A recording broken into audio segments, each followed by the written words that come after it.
Tem em mãos dois quadrinhos da editora Script, Bill Finger, A História Secreta do Cavaleiro das Trevas e As Crônicas de Hylia, A Testemunha. Sejam muito bem-vindos ao Eu Leio Gibi. Meu nome é João e hoje é dia de resenha.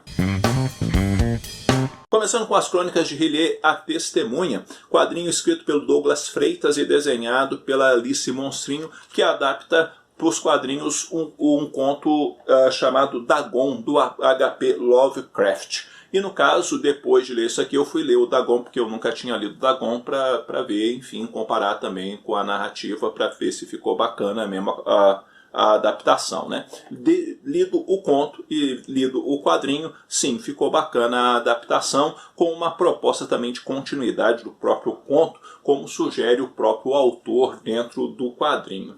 O quadrinho tem um perfil muito de crônica, então nesse caso, mas parece que a gente está lendo como que eu posso dizer, mas que a gente parece estar lendo uma história ilustrada do que necessariamente um gibi, né? E como separar as duas coisas. Sabe a dinâmica que tem um quadrinho? Pois é, necessariamente não é a mesma a partir da proposta escrita, tá? Por quê? Porque ele tem literalmente esse aspecto do conto, né? Nós temos um sujeito contando a experiência dele em relação a essa questão do Dagon e por aí adiante, né?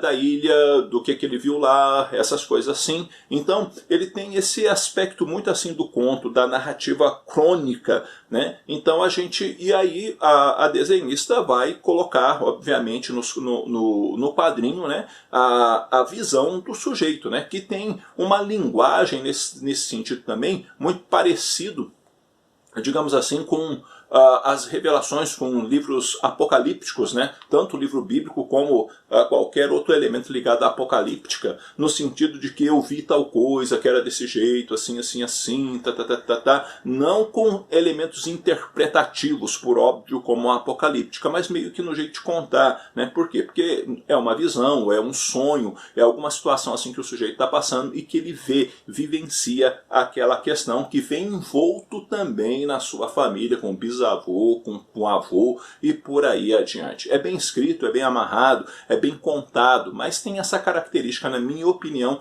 mais de uma história ilustrada do que necessariamente um quadrinho. O que me deixou meio chateado ou entristecido, assim, nada que fosse a coisa mais assim do mundo, foi justamente a capa, né? Não gostei por quê?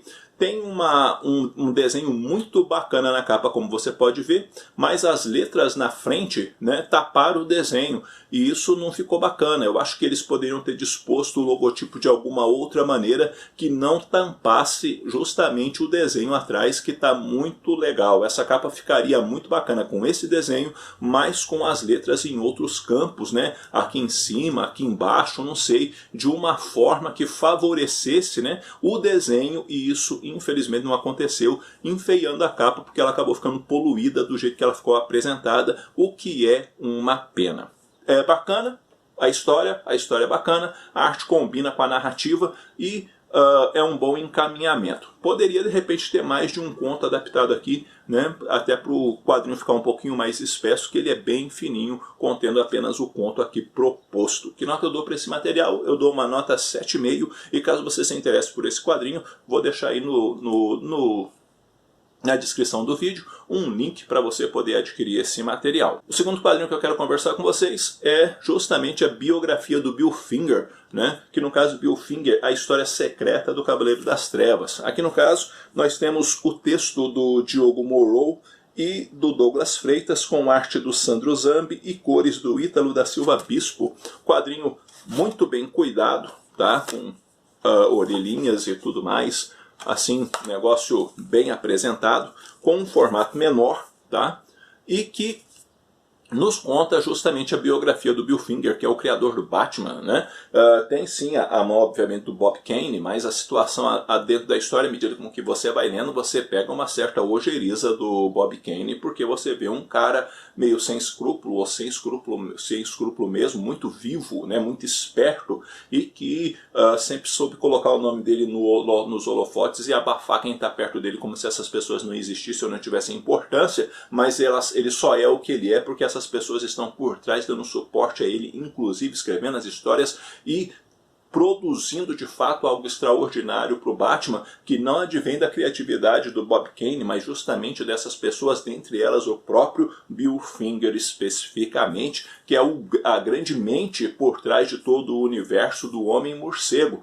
Não só isso, a gente vai ver os desejos, como esse homem começou, o desejo de ser escritor, como que ele conseguiu ser escritor, outras contribuições que ele deu para os quadrinhos e não só para o Batman. E também o quadrinho chama muita atenção porque ele tem um aspecto muito de documentário. Por quê? Porque ele envolve ali a história, né, dos quadrinhos, a Era de Ouro, a Era de Prata, a questão da censura dos quadrinhos, né? Também como que foi trabalhado os quadrinhos na época da Segunda Guerra Mundial, dentre outros aspectos assim, que vai chamando muita atenção, apontando não só para a história do Bill Finger, mas apontando para a história da produção dos quadrinhos nos Estados Unidos em geral, o que enriquece muito a publicação. O desenho combina demais com a época que ele é retratado. O roteiro é feito com muito cuidado, vê-se que há um profundo cuidado dos autores com pesquisa, para buscar apresentar a coisa de uma forma mais fiel possível, sobre vários aspectos. Então você vê aqui um trabalho metódico, um trabalho cuidadoso, com uma história muito bem contada, e que eu comecei a ler, sabe? E quanto mais eu lia, mais eu queria ler, e quando terminou eu falei, rapaz, já acabou? Por quê? Porque, gente, é realmente muito bom, me agradou demais.